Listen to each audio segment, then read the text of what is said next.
자, 오늘도 이 시간 참석하신 여러분들 주님의 이름으로 환영하고 또 축복합니다. 오늘은 우리가 요한복음 6장 말씀을 통해서 제목을 이렇게 성경에 나와 있는 대로 우리 큰 바람이 불 때라는 제목으로 제목을 잡아봤습니다.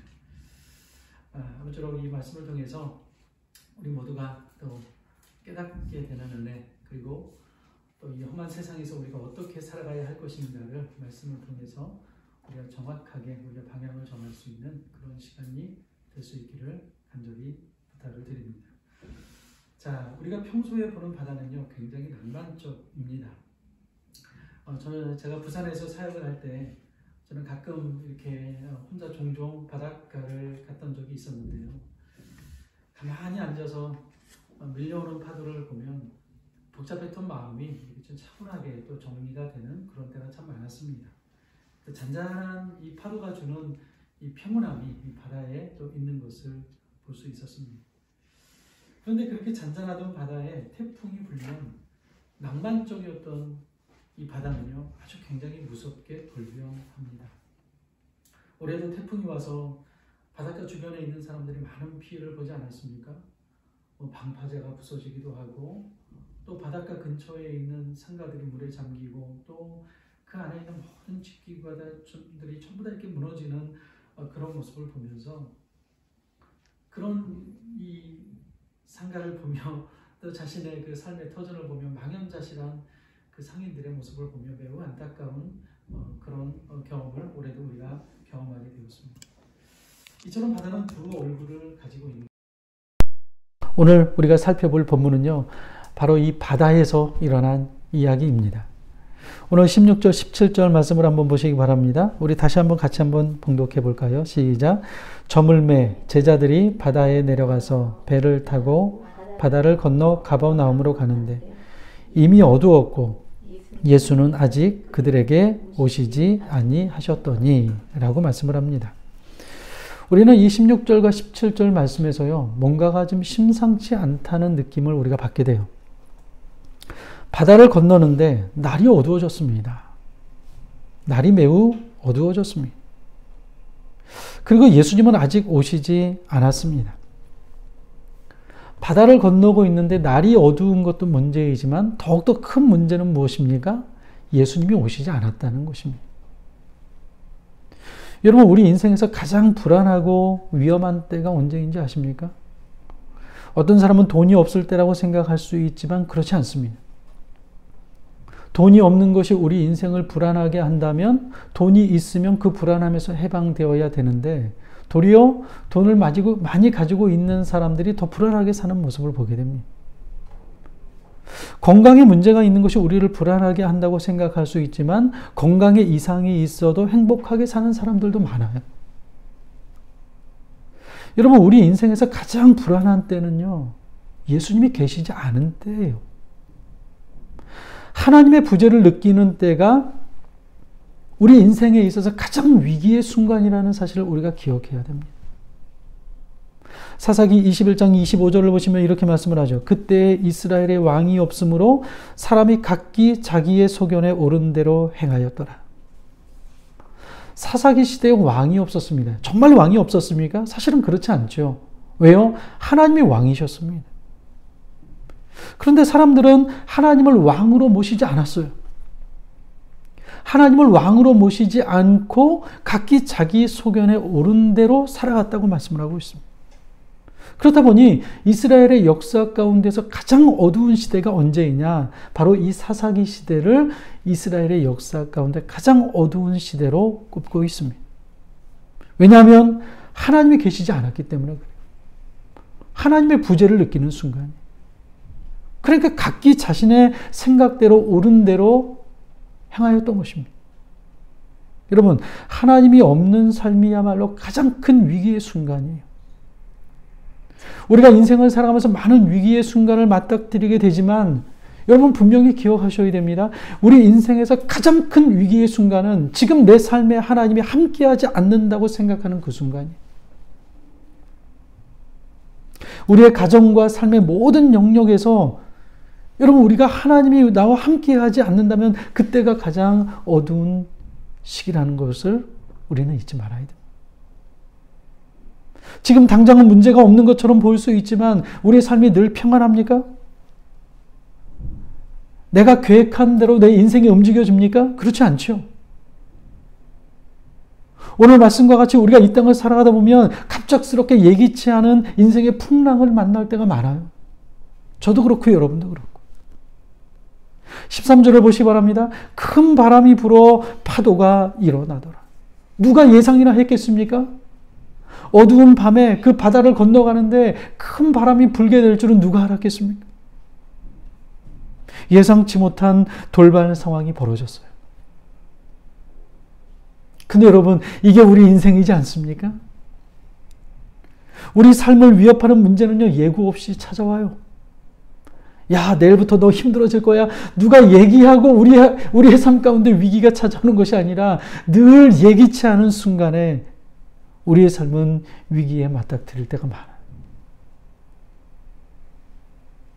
그러면 어떻습니까? 정말 예기치 않은 위기를 만나게 되면 우리의 마음은 어떻습니까? 염려와 불안과 두려움으로 사로잡히게 되죠. 제가 조금 살아보니까요. 그래도 여러분 뭐 조금 살았다고 할 수 있지 않겠습니까? 그래도. 인생이 그리 호락호락하지 않더라고요. 내가 계획한 대로 흘러가지 않습니다. 아무리 잘해도 살다 보면 나를 죽일 듯이 공격해서 달려오는 사람들이 많아요. 믿었던 사람에게 배신을 당하기도 하고요. 사람들의 이간질로 인해서 오해 아닌 오해를 받을 때도 있어요.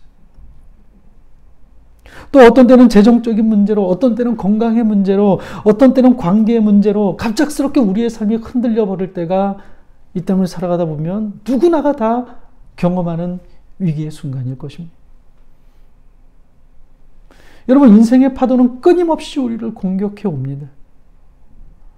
어쩌면 어려움이 없이 살기를 바라는 것은요, 바다에 있는 파도가 멈추기를 바라는 것과 마찬가지. 절대 멈추지 않아요.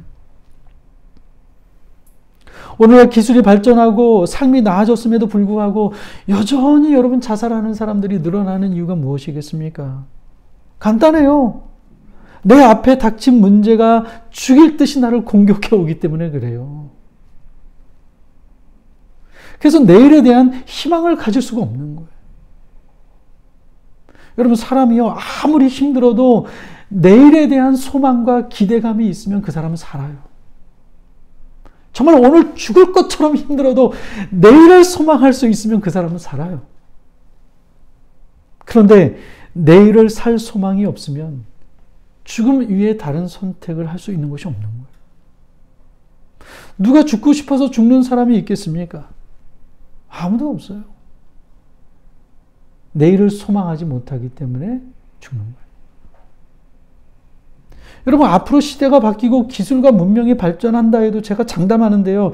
우리는 늘 문제를 만나며 이 땅을 살아갈 수밖에 없어요. 예기치 않은 큰 바람이 부는 그런 어려움을 만나고 우리는 이 땅을 살아갈 수밖에 없습니다.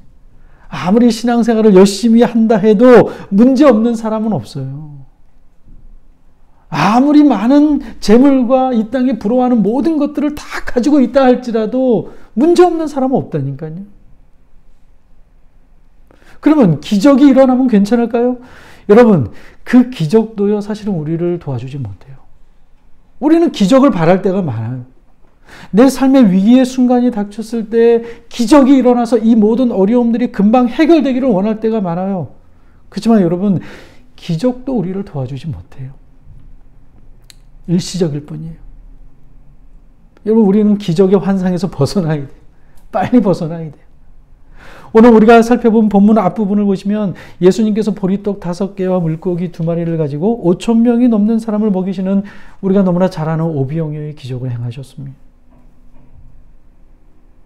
여러분, 기적이지요. 남자와 아이들까지 다 포함하면 2만 명은 좋게 넘을 거예요. 물고기 2마리와 보리떡 5개로 예수님께서 그 많은 사람들을 먹이셔서 기적이죠. 기적 중에 기적이죠. 그런데 지금 어떻습니까? 그 다음 순간 지금 바다에서 풍랑을 만나 제자들이 생사의 기로에 서게 되었어요. 여러분, 무엇을 말해주는 것입니까?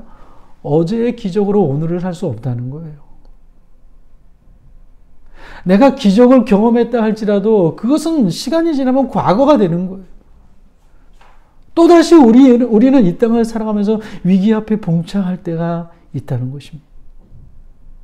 아무리 홍해를 건너고 만나를 먹고 쓴물이 단물로 바뀌고 여리고 성이 무너졌다 할지라도 오늘 나에게 다가오는 파도를 직면하며 살아가게 되어 있다는 것입니다. 그러니까 너무 과거의 기억 속에 매여 있지 마십시오. 과거의 기억이 오늘을 살아갈 수 있는 힘을 주는 게 아니에요. 혹 기적을 경험했다 할지라도 그 기적의 유효 기간은 매우 짧아요. 금방이에요. 제자들은 예수님께서 기적을 행하시는 것을 보았습니다. 그러나 큰 바람이 불고 파도가 일어나자 어떻습니까? 조금 전에 일어났던 오병이어의 기적들을 전부 다 잊어버렸어요. 언제 그런 일이 있었냐는 듯이. 폭풍 앞에서 사시나무 떨듯 두려워하고 있는 제자들의 모습을 볼 뿐이에요. 기적이 결코 우리를 지켜주지 못합니다. 계속해서 말씀을 보시기 바랍니다. 19절을 한번 보십시오. 같이 한번 읽어볼까요? 시작. 제자들이 노를 저어 심여리쯤 가다가 예수께서 바다 위로 걸어 배에 가까이 오심을 보고 두려워하거늘. 제자들이 노를 저어서 심여리쯤 갔습니다. 꽤 많이 갔어요. 여러분, 이것은요, 제자들이 자신의 힘으로 이 어려움을, 이 큰 바람을 이겨내려고 얼마나 노력했는가를 보여주고 있는 구절이에요. 제자들은 엄청나게 노력을 했습니다. 왜 안 그랬겠습니까? 죽을 위기에 처했는데. 할 수 있는 모든 방법을 다 동원했을 것입니다. 하지만 어때요? 뜻대로 되지 않아요. 아무리 열심히 노를 저어도 뜻대로 되지 않아요. 여러분, 우리도 마찬가지죠. 문제를 만나면 우리는 먼저 우리 힘으로 그 문제를 이겨내려고 노력을 합니다. 최선을 다하죠.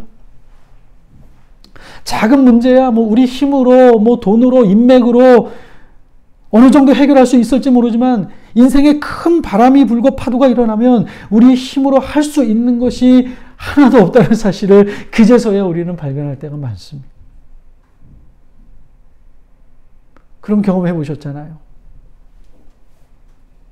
내가 할 수 있는 것이 아무것도 없구나. 왜요? 바람이 너무나 거세요. 파도가 너무나 높아요. 여러분, 분명히 아셔야 됩니다. 우리 힘과 노력과 재주로는요, 우리 인생에 다가오는 수많은 문제들을 결코 해결할 수 없다는 거예요. 여러분, 이것을 빨리 깨달을수록 좋아요. 빨리 깨달을수록. 안 그러면 광야의 이스라엘 백성들과 같이 뺑뺑이 도는 인생을 살아가는 거예요. 뺑뺑이 도는. 근데 여러분, 참으로 아이러니하게도 우리 그리스도인들은요, 바로 이때가 소망의 때라는 거예요. 큰 바람을 만나고 큰 파도를 만나고 내 힘으로 아무것도 할 수 없다는 사실을 고백하는 그때가 바로 소망의 때라. 이것이 바로 그리스도인의 역설이에요. 성경에 등장하는 이들을 보시기 바랍니다. 모두가 절망을 통해 하나님을 만났어요. 희망을 통해 하나님을 만난 사람은 없어요. 모두가 다 절망을 통해 만났어요.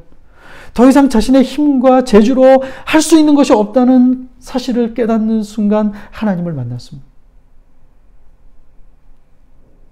여러분, 우리가 자랑할 것이 있으면 하나님을 만날 수 없어요. 배가 부르면 하나님을 만날 수 없습니다. 왜요? 하나님을 거부하기 때문에. 하나님은 언제 오시는지 아십니까?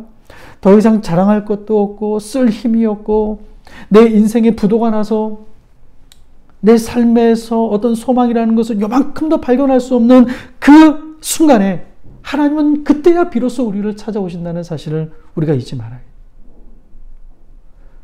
여러분이 이 땅을 살아가면서 위기를 만날 때가 있어요. 어려움을 당할 때가 있어요. 큰 파도를 만날 때가 있어요. 여러분, 그때 절망의 때이고 낙심할 때이고 정말로 죽을 수밖에 없는 위기의 때이지만 여러분 분명히 기억하시기 바랍니다. 그때가 바로 하나님이 우리를 찾아오시는 때라는 거예요. 이 포인트를 놓치면 안 돼요. 오늘 본문 19절을 다시 한번 보시기 바랍니다. 제자들이 노를 저어 심열이쯤 가다가 예수께서 바다 위로 걸어 배 가까이 오심을 보고 두려워하고, 병행 본문이었던 마태복음 14장 24절을 보시면 이렇게 말씀을 합니다. 배가 이미 육지에서 술이나 떠나서 바람이 거스름으로 물결로 말미암아 고난을 당하더라. 그러니까 심열이쯤 이 제자들이요, 그냥 큰 바람이 부는데 그냥 평안하게 간 게 아니에요. 아주 큰 고난을 당하고 있었던 상황이라는 것을 알 수가 있어요. 근데 여러분, 중요한 것은요, 이렇게 큰 고난 가운데 있을 때 누가 오셨다고 말씀하고 있습니까? 예수님이 오셨다고 말씀하고 있어요. 예수님이. 여러분, 하나님께서는요, 하나님의 사람을 고통 가운데 그냥 내버려 두지 않으십니다. 하나님은 정확한 때에 하나님의 사람들에게 찾아오세요. 하나님은 늦지도 않고 빠르지도 않으세요. 아주 정확하게. 우리가 생각할 때는 하나님이 늦으시는 것 같죠. 하나님 왜 이때 오십니까? 조금 더 빨리 오시지. 이렇게 생각할 때가 있지만 전혀 그렇지가 않아요. 하나님의 때는요, 오차가 없어요. 정확합니다. 정확히. 믿으십니까? 여러분, 만약 하나님이 타이밍을 맞추지 못하신다면 우리 인생이 어떻겠습니까? 한번 생각해 보세요. 내 인생. 내가 지금 이 자리에 있을 수 있는 거는, 내가 지금 하나님께 예배를 드릴 수 있는 것은요, 위기의 때에 정확하게 오셔서 나를 인도하시고 나를 붙들어 주신 하나님의 은혜가 없으면요, 불가능한 일이에요. 조금만 늦었으면 어쩌면 우리는 이 땅에 없을 수도 있어요. 하나님의 때는 정확해요. 우리가 생각할 때는 너무 늦은 것 같고 마치 어떤 때는 하나님이 계시지 않은 것처럼 느낄 때가 있지만 그것은 우리의 생각일 뿐이에요. 우리의 생각. 하나님의 때는요, 한치의 오차도 없어요. 요한복음 11장을 보시면 예수님께서는 나사로가 죽은 후에 베다니로 가셨습니다. 장례식이 다 끝났어요. 나사로가 죽기 전에 나사로가 아주 위기에 처했다는 사실을 예수님이 들으셨음에도 불구하고 예수님은 나사로가 죽고 장례가 다 끝난 뒤에 예수님께서 나사로를 찾아가셨죠. 모두가 이제는 소망이 없다고 생각했습니다. 마리아와 마르다 모두가 다 예수님에게 원망스러운 말을 하죠. 왜 이때 오십니까? 조금만 일찍 오셨다면 우리 오라버니가 살 수 있었을 텐데 예수님 왜 이렇게 늦게 오셨습니까? 원망을 하죠. 그러나 예수님께서는 그 죽은 나사로를 다시 살리심으로 예수님의 능력을 드러내셨죠. 내가 누구인가를 보여주셨죠. 부활의 주님이시고 죽은 자까지도 살릴 수 있는 능력을 가지고 계신 예수님이라는 사실을 예수님께서 그때 그들에게 가르쳐 주셨습니다. 늦은 게 아니에요. 분명한 목적을 가지고 정확한 때에 하나님은 정확한 장소에 나타나셔서 하나님의 일을 행하셨습니다. 오늘 본문에서도 마찬가지예요. 예수님께서는 제자들에게 나타나셨습니다. 언제입니까? 아니, 풍랑이 일어나기 전에, 큰 바람이 불기 전에 예수님이 나타나셨으면 좋지요. 그냥 평탄하게 바다를 건너갈 거 아니겠습니까? 근데 예수님이 그 배에 안 계셨어요. 큰 바람이 불었어요. 죽을 것 같아요. 12월이쯤 갔어요. 모두가 다 사시나무 떨듯이 두려워하고 있는 그때 예수님이 제자들에게 나타나시죠. 왜 이렇게 늦게 오셨냐고 말할 수 있지만 그렇지 않습니다. 예수님께서는요, 이 어려움을 통하여서 제자들에게 가르쳐주고 싶은 것들이 있었어요. 그게 무엇입니까? 물 위를 걸을 수 있는 능력을 가지고 계신 예수님. 우리가 정말로 위기에 처해 있을 때 누구를 의지해야 할 것인가를 가르쳐 주신 예수님. 예수님은 제자들이 이것을 깨닫게 되기를 원하셨던 거예요. 그렇기 때문에 일부러 예수님은 제자들을 큰 바람과 파도 가운데 밀어 넣으신 거예요. 그리고 정확한 때에 하나님이 찾아오셔서 저들에게 나타나셔요. 하지만 안타까운 것은 무엇입니까? 그 제자들은 그런 예수님을 알아보지 못했다는 거예요. 물 위를 걸어서 오시는 예수님을 알아보지 못하고 19절을 보시면 예수님을 보고 두려워했다라고 합니다. 병행본문이 마태복음 14장과 마가복음 6장을 보시면 제자들은 예수님께서 바다 위로 걸어오시는 것을 보고 유령이라 생각하며 소스라치게 놀라는 그 장면을 우리는 볼 수가 있어요. 여러분, 우리가 영적으로 깨어있지 않으면 예수님을 알아볼 수가 없어요. 우리 인생에 불어오는 큰 바람과 두려움에 마음이 뺏겨버리면 지금 나를 도우러 오신 예수님을 알아보지 못한다니까요. 두려움이 우리를 하나님께로 인도하는 순기능을 하기도 하지만 한편으로는 주님을 알아보지 못하게 하는 신앙의 적이기도 합니다. 매우 위험한 거예요.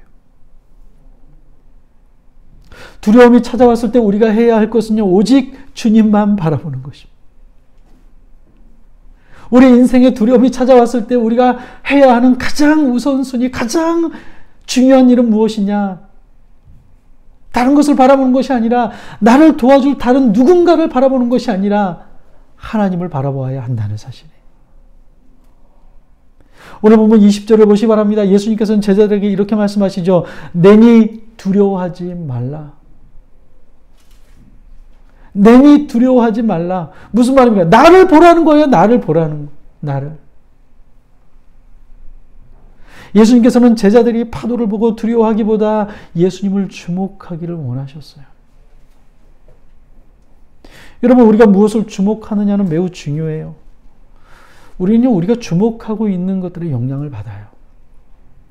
돈을 주목하는 사람은요, 돈의 영향을 받습니다. 그래서 모든 것을 돈에 의해서 결정하고 돈이 이끄는 대로 움직여요. 돈 때문에 신앙을 팔고 인격도 팔고 교회도 팔고 심지어 예수님도 팔아넘겨요. 왜요? 돈을 주목하고 있기 때문에. 내가 주목하는 것이 나를 끌고 간다니까요. 어떤 사람은 직분에 주목합니다.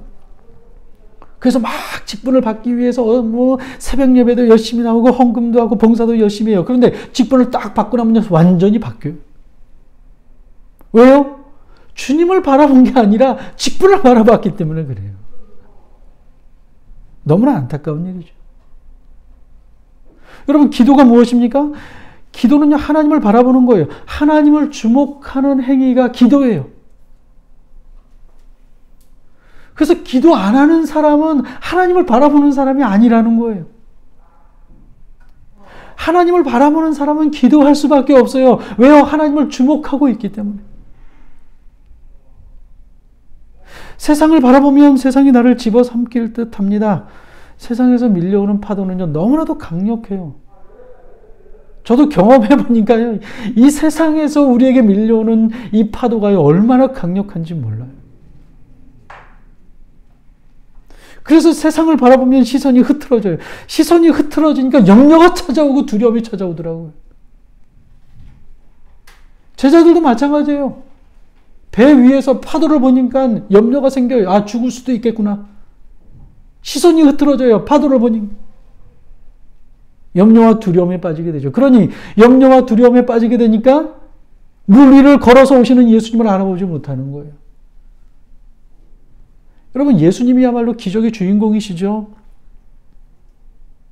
바람과 바다도 잔잔하게 하실 수 있는 능력을 가지신 분이 예수님이세요. 그러면 물 위를 걸어오시는 분이 유령이 아니라 예수님이라고 저들은 봤어야 돼요. 근데 두려움에 사로잡히니 우리를 도우러 오시는, 자신들을 도우러 오시는 예수님도 알아보지 못하게 되는 것입니다. 여러분, 지금 예수님께서는요, 제자들에게 시선 처리 훈련을 하고 계신 거예요. 왜 예수님이 이 타이밍에 나타나셨느냐? 야, 너희들 지금 무엇을 바라보고 있는지 너희 시선 처리를 다시 한번 정확히 한번 봐라.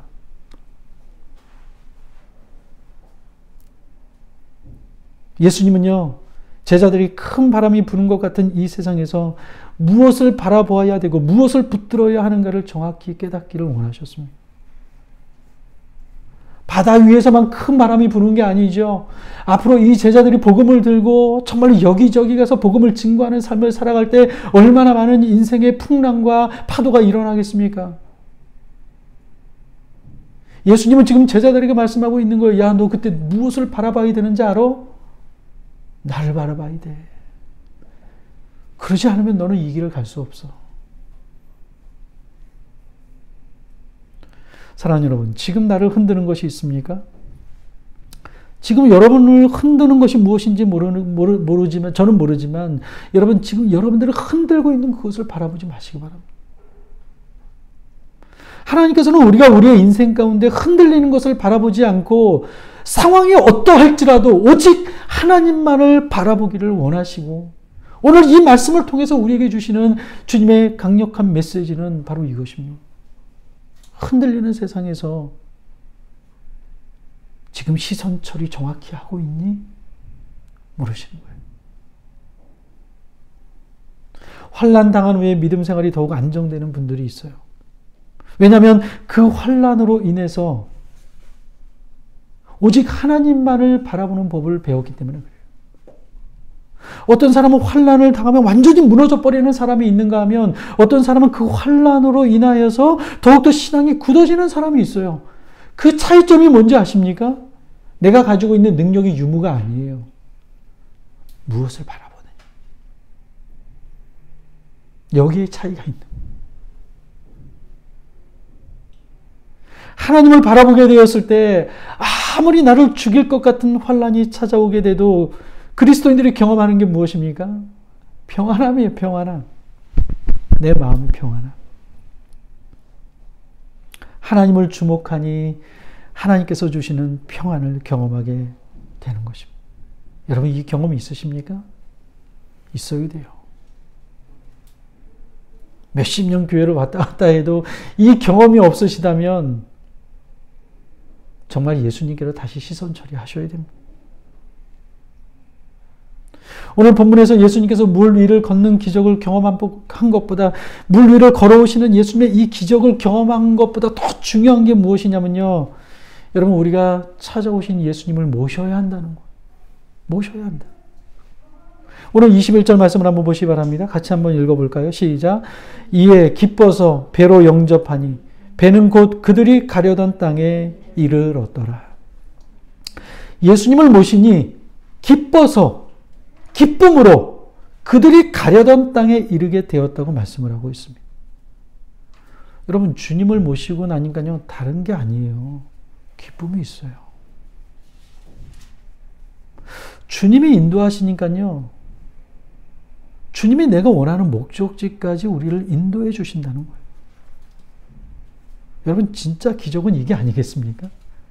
물 위를 걸어오셨던 예수님을 경험한 게 기적이 아니라 주님을 배에 모시니 마음의 기쁨이 넘치고 그 주님이 우리가 가려던 목적지까지 우리를 이끌어 가신다는 그 사실을 경험한 것. 한마디로 여러분 무엇입니까? 하나님과 함께하고 있는 것이 기적이라는 거예요. 기적을 일으키시는 하나님, 만유의 주가 되시는 하나님과 함께하는 것. 여러분 이것보다 더 큰 기적이 어디 있겠습니까? 우리가 현상으로 보여주는 기적은요 사실은 기적이 아니에요. 우리에게 진짜 기적은 나 같은 사람에게 주님이 찾아오셔서 나와 동행하고 있다는 이 사실. 그 사실을 깨닫는 순간 우리는 기적을 경험하는 것입니다. 하나님께서 우리를 찾아오셨기 때문에 우리는 범사에 감사할 수 있어요. 하나님께서 우리를 찾아오셨기 때문에 환난 중에도 우리는 즐거워할 수 있습니다. 고난이 기쁨으로 변할 수 있는 것은요 다른 게 아니에요. 상황이 바뀌어야 고난이 기쁨으로 변하는 게 아니라 하나님이 나를 찾아오실 때 우리는 고난이 기쁨으로 바뀌게 되는 것입니다. 여러분 이게 모두 예수님을 만난 모든 사람들의 고백이 다 이거 아니겠습니까? 성경에 나오는 모든 사람들의 고백이 바로 이것 아닙니까? 누가 상황이 바뀌었기 때문에 기뻐하고 즐거워하는 사람이 누가 있습니까? 예수님을 만났기 때문에 기뻐하는 거예요. 예수님을 만났기 때문에 모든 것이 변하는 거예요. 다른 게 아니에요. 우리는 예수님을 믿지만 살면서 어려움을 겪을 때가 있습니다. 예수님을 믿는다고 해서 여러분 어려운 일이 생기지 않는 게 아니죠. 순풍에 돛단 인생을 사는 것은 예수님을 모신 사람이 가는 게 아니에요. 예수님을 믿기 때문에 도리어 어려움을 더 많이 경험할 수 있습니다. 어쩌면 예수님을 믿지 않았다면 부정을 저지르고 뭐 세상과 타협도 하고 뭐 이 사람에게도 저 사람에게도 다 잘해주고 이 사람에게도 존경받고 저 사람에게도 존경받으면서 그렇게 살 수 있었을 텐데 예수님을 믿기 때문에 부정의 눈을 감을 수가 없는 거죠. 그래서 고난을 당하는 거죠. 예수님을 믿기 때문에 만나게 되는 장애물이 많아요. 저도 살아보니까 그렇더라고요.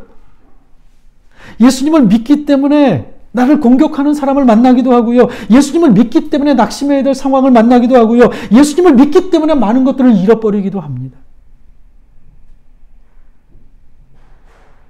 하지만 여러분, 상황이 어떠하든 정말로 중요한 것은 예수님을 우리 인생의 배에 반드시 모셔야 한다는 사실이에요. 여러분이 정말 여러분들이 원하는 목적지를 가고 싶다면, 아니 우리가 가야 할 그 목적지를 가고 싶다면 우리 인생에 예수님을 반드시 모셔야 한다는 사실이에요. 하나님과 동행할 때 어떤 위기의 순간이 와도 문제가 되지 않아요. 때로는 목적지까지 가는 동안에 고상을 당하기도 하고 어려움을 당하기도 하지만 분명한 것은 무엇입니까? 오늘 말씀을 보시면 예수님을 모시니 그들이 가려던 곳으로 주님이 저들을 안전하게 인도해 주신다는 사실. 21절 다시 한번 보시기 바랍니다. 이 말씀을 준비하면서 얼마나 은혜가 됐는지 몰라요. 그에 기뻐서 배로 영접하니 배는 곧 그들이 가려던 땅에 이르렀더라. 와, 이거구나. 저는 이 말씀을 준비하면서 이 구절에요, 정말로 얼마나 은혜를 받았는지 몰라요. 이거구나. 오늘날 사람들은 왜 살아가야 하는가에 대한 이유를 모른 채 떠밀리듯 살아갑니다. 지금 자신이 가고 있는 길이 바른 길인지도 알지 못한 채 그냥 살아가요. 마치 표류하는 배와 같이 바람에 둥둥 떠다닙니다. 여러분 잘 보세요. 얼굴에 웃음이 없이 표독스러움만 남아서 누가 날 욕하나 불안해하는 눈빛으로 살아가는 사람들, 결국 난파될 것입니다. 근데 여러분, 이런 사람들이 얼마나 많아요. 뭐 세상에만 있습니까? 아니요. 교회 안에도 얼마나 많은지 몰라요. 난파당한 사람처럼 이리 휘둘리고 저리 휘둘리고 진리가 무엇인지 분명히 알고 있음에도 불구하고 그 진리를 외쳤다간 내가 잃어버리는 것이 너무나 많이 있기 때문에 진리를 외치지도 못하고 이 사람 눈치 보고 저 사람 눈치 보고 표류하는 배처럼 분명해요. 난파당할 거예요. 하지만 여러분, 예수님께서 우리와 함께 하시면 삶의 방향을 잃지 않습니다. 예수님께서 인도하시는 대로 한 걸음 한 걸음 따라가면 돼요. 그날 그 길이 고난의 길일 수도 있어요. 어려움의 길일 수도 있어요. 아픔의 길일 수도 있어요. 모든 사람들이 떠말리는 그런 길일 수도 있어요. 그러나 여러분, 주님과 함께 한 걸음 한 걸음 동행하게 되면 여러분, 주님이 분명히 우리를 주님이 원하시는 목적지까지 우리를 인도에 가실 줄로 믿습니다. 여러분, 멀리 보지 않아도 됩니다. 미래를 예측하려고 애쓰지 않아도 돼요. 5년 뒤, 10년 뒤를 걱정하지 않으셔도 됩니다. 지금 우리는 나에게 찾아오신 그 예수님을 묵묵히 그 예수님을 따라서 걸어가면 되는 것입니다. 요셉을 보시 바랍니다. 요셉의 인생에 거센 풍랑이 밀어닥쳤습니다. 너무나 잘 알죠, 요셉이 어떤 사람입니다. 노예로 팔려갔습니다. 감옥에 들어갔습니다. 한 치 앞이 보이지 않아요. 인생이 완전히 다 엉클어져 버렸어요. 이제 내일을 소망할 수 없는, 정말로 인생의 가장 큰 위기 앞에 요셉이 다가오게 되었습니다. 근데 요셉은요, 일상 속에서 하나님과 늘 함께 했어요. 그것이 어디든, 감옥이든 노예든 뭐 구덩이든. 보디발의 아내가 유혹했을 때 요셉이 뭐라고 하였습니까? 창세기 39장 9절 말씀 보면 이렇게 말씀을 합니다. 내가 어찌 이 큰 악을 행하여 하나님께 죄를 지으리이까? 어쩌면 보디발의 아내의 유혹은요, 출세할 수 있는 아주 마치 하늘에서 내려지는 황금빛 동아줄과 같은 그런 기회였을 것입니다. 그렇다고 해서 요셉은요, 막 살지 않았어요. 내가 위기의 순간에 있다고 막 살지 않았어요. 막 타협하고 막 다른 사람들이 원하는 대로 어떻게 하면 내가 이 위기를 이겨낼 수 있을까 수단과 방법을 가리지 않는 그런 삶을 살지 않았습니다. 아무리 힘들고 어려워도 방향을 잃지 않았어요. 하나님을 삶의 중심에 모시고 예수 방향으로 살았어요. 그렇다고 해서 여러분, 하나님께서 당장에 요셉이 가지고 있는 그 장애물들을 다 제거해 주셨습니까? 그렇지 않지요. 장애물들은 그대로 두시고, 아니, 더 큰 장애물을 주시기도 하셨죠. 하나님이 그렇게 하신 이유가 무엇입니까? 하나님께서는 요셉이 그 장애물을 통과하기를 원하셨어요. 마치 오늘 바다에서 큰 바람을 만나 파도를 만난 제자들과 같이. 왜냐하면 요셉이 하나님의 사람으로 성장해야 하나님께서 요셉을 통해 하나님의 뜻을 이루실 수 있기 때문에. 성장해야. 사랑하는 여러분, 하나님께서는 목적을 가지고 우리를 인도하십니다. 저는 우리도 마찬가지라고 생각해요. 고난의 때이죠. 어쩌면 위기의 때인 그런 삶을 우리가 살아갈 수 있습니다. 그러나 하나님은 어쩌면 우리를 더 큰 고난 속으로 밀어넣으실 수도 있어요. 그러나 분명한 것은 하나님이 우리와 함께하고 계시다는 사실이에요. 지금 저와 여러분이 가지고 있는 이 어려움 또한 하나님께서 당신의 목적을 이루시기 위한 과정인 줄로 믿습니다. 그러니 여러분, 큰 바람이 불었다고 해서 두려워하지 마시고 흔들리지 마시고 그분을 믿으시기를 바랍니다. 그분을 모시기 바랍니다. 그리고 그분이 원하는 삶의 방식으로 여러분의 인생의 방향을 트시고 하나님이 기뻐하시는 선택을 하며 살아가시기 바랍니다. 하나님께서는 하나님의 선하신 일을 이루시기 위해 우리를 부르셨습니다. 또한 그 선하신 일을 이루시기 위해 어쩌면 우리에게 어려운 과정을 겪게 하셨고 이 건일다 교회를 세우셨습니다. 우리는 그저 우리를 부르신 하나님을 믿고 그분을 모시면 되는 것입니다. 그러면 우리를 하나님이 계획하신 목적지까지 반드시 하나님께서 우리를 인도해 주실 것입니다. 사랑하는 여러분, 하나님께서는 우리의 삶을 시련과 환난으로 끝나게 하지 않으십니다. 하나님께서는 우리를 통해 하나님의 뜻을 이루기를 원하십니다. 때로는 큰 바람이 불 때도 있을 것입니다.